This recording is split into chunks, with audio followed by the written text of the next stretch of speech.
Sukianto, Namo Buddhaya. Berjumpa kembali dalam pembelajaran agama Buddha kelas 12. Dalam video ini kita akan membahas tentang pergaulan bebas.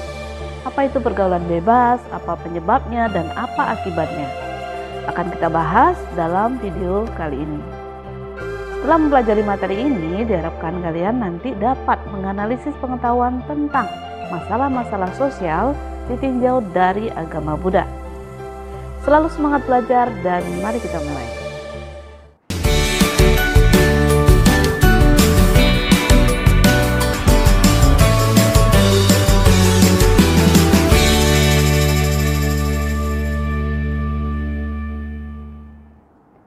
Sebelum mulai belajar, mari kita melafalkan syair penghormatan kepada Buddha, Dhamma, dan Sangha. Arahang sama sambuddho bhagawa Buddhang bhagawantang abhiwademi Swagato bhagavata dhammo dhammang namasami Supatipanno bhagavato sawaka sanggo sanggang namami. Sabe sata bawantu sukitata. Semoga semua makhluk hidup berbahagia. Sadu, sadu, sadu. Silakan dilanjutkan dengan duduk hening. Baik, kita mulai pembahasan kita tentang pergaulan bebas. Pergaulan bebas itu adalah salah satu bentuk perilaku menyimpang, yang mana bebas yang dimaksud adalah melewati batas-batas norma yang ada. Remaja adalah individu yang labil emosinya, rentan tidak terkontrol oleh pengendalian diri yang benar. Ada banyak sebab remaja bisa terjerumus untuk melakukan pergaulan bebas. Penyebab utamanya yaitu kurangnya pegangan hidup remaja dalam hal keyakinan agama dan ketidakstabilan emosi remaja. Ada dua faktor utama yang menyebabkan seorang remaja dapat terjerumus ke dalam pergaulan bebas, yaitu faktor internal dan juga faktor eksternal. Faktor internal yaitu faktor yang berasal dari dalam diri. Pikiran yang sudah terkontaminasi hal-hal negatif akan membawa dampak terhadap perilaku dan juga ucapan. Sebagaimana yang dikatakan oleh Buddha bahwa pikiran adalah pemimpin, pikiran adalah pembentuk. Bila seseorang berbicara dan berbuat dengan pikiran jahat, maka penderitaan akan mengikutinya. Seperti roda pedati mengikuti jejak langkah kaki lembu yang menariknya. Sikap mental yang tidak sehat membuat banyak remaja yang merasa bangga terhadap pergaulannya. Pergaulan yang mereka banggakan sebenarnya merupakan pergaulan yang tidak sepantasnya. Akan tetapi, mereka tidak menyadari dan memahaminya karena daya pemahaman yang masih lemah dan juga kurang. Berikutnya faktor eksternal. Faktor eksternal adalah faktor yang berasal dari luar diri. Dalam hal ini yang dimaksud adalah misalnya pola asuh dari keluarga atau orang tua. Kurangnya perhatian dan kasih sayang dari keluarga atau orang tuanya sendiri dapat menyebabkan seorang remaja mencari perhatian dari pihak lain. Perhatian lain tersebut yang terkadang malah menjerumuskannya ke dalam pergaulan yang tidak baik. Fenomena yang terjadi dalam keluarga menunjukkan perilaku anak. Apabila perilaku anak rendah terhadap disiplin diri, itu karena sikap orang tua yang mungkin kasar dan keras terhadap anaknya, sehingga anak mengalami banyak tekanan. Selain itu, mengasuh anak secara otoriter, kurangnya komunikasi antara orang tua dengan anak, antara ayah dengan ibu, dan perilaku orang tua yang mungkin menyimpang, itu dapat menjadi faktor penyebab dari luar diri si remaja. Faktor-faktor tersebut dapat membuat para remaja merasa tidak nyaman, sehingga mereka mencari pelarian dari hal tersebut. Terkadang pelarian yang para remaja cari justru berdampak negatif, contohnya dengan pergaulan bebas. Ketika seorang remaja mengalami tekanan karena kekecewaan, ia akan menjadi remaja yang sangat labil dalam mengatur emosi dan mudah terpengaruh oleh hal-hal negatif di sekelilingnya, terutama dalam hal pergaulan bebas. Tekanan-tekanan itu diantaranya misalnya sikap otoriter orang tua, kemudian sekolah yang memberikan tekanan terlalu berat dan terus-menerus, serta lingkungan masyarakat yang dapat menimbulkan masalah dalam sosialisasi. Masalah lain dalam keluarga ialah kebutuhan ekonomi yang tidak terpenuhi. Pelacuran remaja yang terjadi sebagian besar didasari oleh kebutuhan ekonomi. Ekonomi yang rendah erat kaitannya dengan masalah kemiskinan ataupun kelaparan. Buddha mengatakan, kelaparan sendiri dikategorikan sebagai salah satu penyakit atau dalida paramamroga. Salah bergaul atau salah memilih teman dapat menyebabkan seorang remaja terjerumus dalam pergaulan bebas. Orang yang mengikat ikan yang busuk dengan rumput rusa, maka rumput rusa pun akan berbau busuk. Begitu juga dengan orang yang tidak melakukan kejahatan, tapi ketika ia bergaul dengan orang yang melakukan kejahatan, maka ia akan dicurigai melakukan kejahatan dan nama buruknya akan berkembang.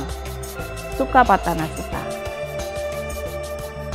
Berikutnya, hindari sahabat palsu dan bergaulah dengan sahabat baik. Buddha bersabda, beberapa teman hanyalah kawan minum. Beberapa dari mereka adalah orang yang di hadapanmu mengatakan, sahabat baik. Akan tetapi, seseorang yang menyatakan dirinya sebagai kawanmu pada waktu dibutuhkan, maka dialah yang benar-benar layak dikatakan seorang sahabat. Buddha membeberkan bahwa bersahabat dengan orang-orang jahat dapat menjadikan seseorang tergelincir. Jika bersahabat dan bergaul dengan orang-orang jahat seperti berjudi, minuman keras, keluyuran di waktu malam, baik di alam ini maupun di alam kehidupan selanjutnya, kehidupannya akan mengalami keruntuhan yang menyedihkan. Dalam Sigala Sutta, Buddha mengatakan bahwa terdapat 4 jenis sahabat atau kalyana mita. Kalyana mita berasal dari kalyana dan mita. Kalyana artinya bagus dan mita artinya teman atau sahabat. Jadi kalyana mita berarti teman yang baik atau yang bagus yang dapat menjadikan diri kita selalu waspada dalam menempuh kehidupan dunia dan setelah meninggal. Sahabat yang menjadi penolong, sahabat yang ada pada waktu senang dan susah, ia yang menunjukkan apa yang engkau butuhkan, dan ia yang menaruh simpati untuk dirimu. Keempat macam sahabat ini harus dikenali orang bijaksana sebagai sahabat, dan ia harus menyediakan waktunya seperti seorang ibu terhadap anak kandungnya sendiri. Bila ia telah memperoleh sahabat yang demikian, menyambut dengan kata-kata yang ramah dan hati yang tulus, dan membimbing sahabat-sahabatnya dengan nasihat yang bijaksana, maka ia akan memperoleh kehormatan. Ada 4 sahabat yang harus dihindari. Keempat sahabat tersebut adalah sahabat yang selalu mencari sesuatu untuk diambil, kemudian sahabat yang ucapannya berbeda dengan perbuatannya, sahabat yang menjilat dan berusaha membuat kamu senang dengan yang demikian, sahabat yang bergembira dengan jalan-jalan yang jahat. Keempat sahabat ini merupakan teman yang tidak baik atau akalyana mita. Demikianlah, setelah memahaminya, orang bijaksana akan menghindar jauh dari mereka yang seolah mereka jalan yang berbahaya dan menakutkan.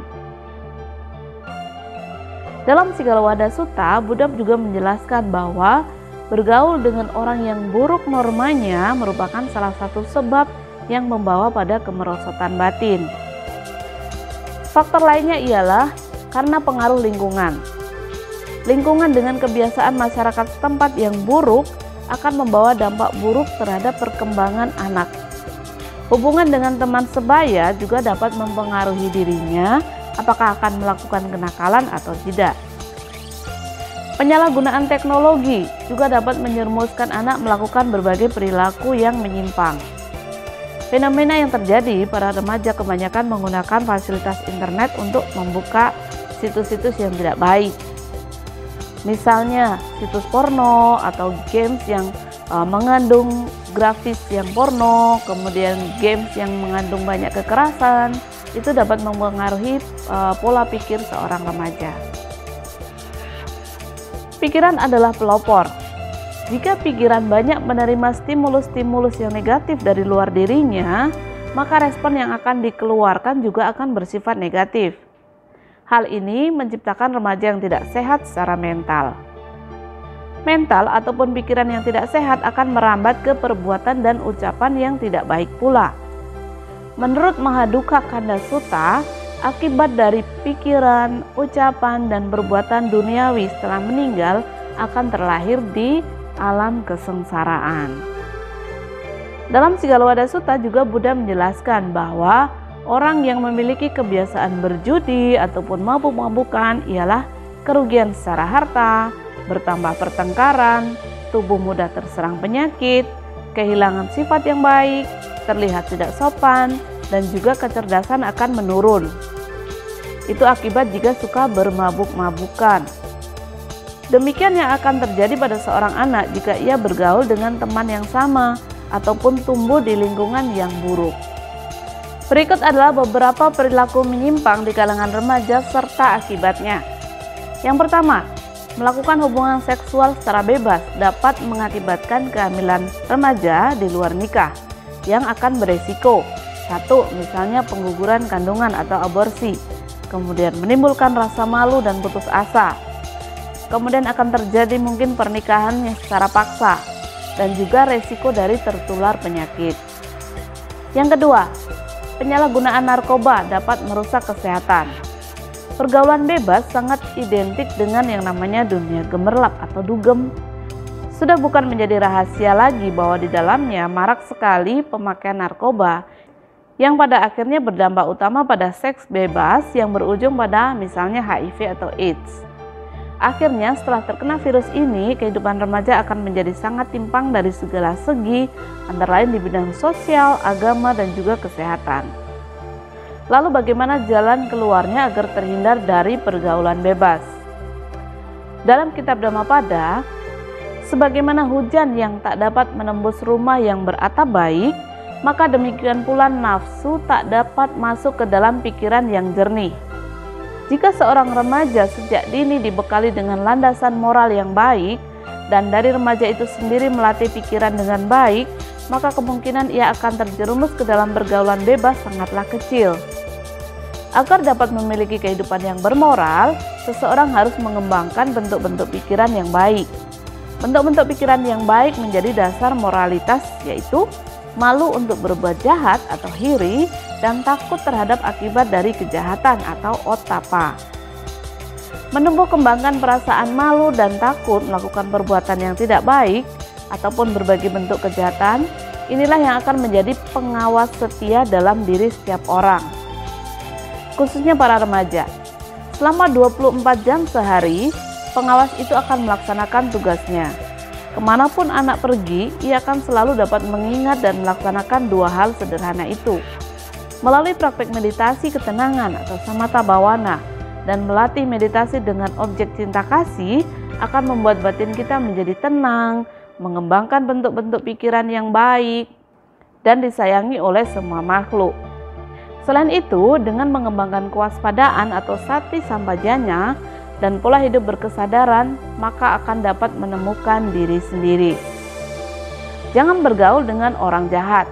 Jangan bergaul dengan orang berbudi rendah, tetapi bergaulah dengan sahabat yang baik, bergaulah dengan orang yang berbudi luhur. Bergaulah dengan kawan-kawan yang baik, kendalikan 5 indera, maka akan memperoleh ketenangan hidup. Tak bergaul dengan orang yang tak bijaksana, bergaul dengan orang yang bijaksana, itu merupakan berkah utama. Barang siapa mengikuti kawan-kawan yang jahat, segera akan mengalami kehancuran. Buddha sangat menekankan terhadap pergaulan yang baik. Beliau bersabda, "Aku tidak melihat ada satu faktor lain yang sangat menolong seperti persahabatan dengan orang yang baik atau kalyanamitta." Demikian hendaknya seseorang dalam bergaul di kehidupan sehari-hari. Seorang anak muda, walaupun ia berkelana sendiri, yang tidak terpengaruh pergaulan bebas, walaupun masih muda, serta menjauhkan diri dari kemalasan dan kesombongan, dapat disebut sebagai orang suci oleh para bijaksana. Berdiam di lingkungan yang baik adalah hal yang baik bagi perkembangan diri seseorang. Dalam Kagawisana Sutta, Sang Buddha juga menganjurkan untuk hidup bersama seorang sahabat yang hidup dengan moralitas dan waspada. Selalu waspada, mengendalikan diri dan jangan tergoda oleh nafsu indera.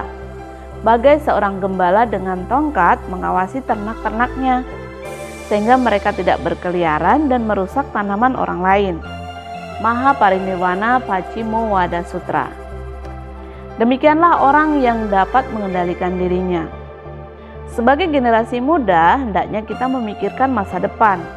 Janganlah merusak masa depan hanya karena terjerumus ke dalam pergaulan-pergaulan yang tidak baik. Dalam kitab Uttana Sutta, Buddha berpesan, bangkitlah, duduklah dengan tegak.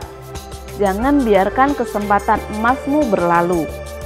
Mereka yang membiarkan kesempatan emas ini berlalu akan meratap ketika masuk ke dalam kesengsaraan. Pada dasarnya semua solusi dan upaya pencegahan yang telah diuraikan sebelumnya tetap bergantung kepada diri setiap remaja untuk mau melakukannya atau tidak. Jika para generasi muda menginginkan perubahan, sebaiknya mereka memiliki arahan untuk melakukan hal yang memang patut mereka lakukan. Nah, itu tadi penjelasan tentang pergaulan bebas. Berikutnya silakan jawab beberapa soal latihan berikut ini untuk mengukur pemahaman kalian tentang materi yang sudah kita bahas tadi tentang pergaulan bebas. Soal yang pertama, jelaskan dengan kata-kata atau bahasa kalian sendiri apa itu pengertian atau definisi pergaulan bebas. Yang kedua, mengapa kita sebaiknya menghindari pergaulan bebas? Berikan alasannya. Yang ketiga, jelaskan alasan-alasan atau sebab terjadinya pergaulan bebas. Yang keempat, uraikan apa akibat-akibat yang akan muncul dari pergaulan bebas. Dan yang kelima, bagaimana caranya mengatasi pergaulan bebas sesuai dengan ajaran Buddha? Jelaskan. Setelah pembahasan tadi, mudah-mudahan kita mampu menjadi manusia yang selalu belajar untuk lebih baik dan lebih bermanfaat, baik bagi diri sendiri maupun bagi orang di sekitar kita. Dalam video berikutnya, kita akan membahas tentang penyalahgunaan narkoba. Jangan lupa klik like, share video ini, dan juga subscribe yang belum subscribe, supaya kita selalu bisa belajar bersama tentang Dhamma ajaran Buddha. Sampai sata bawantu sekitata, semoga semua makhluk hidup berbahagia. Sadhu, sadhu, sadhu.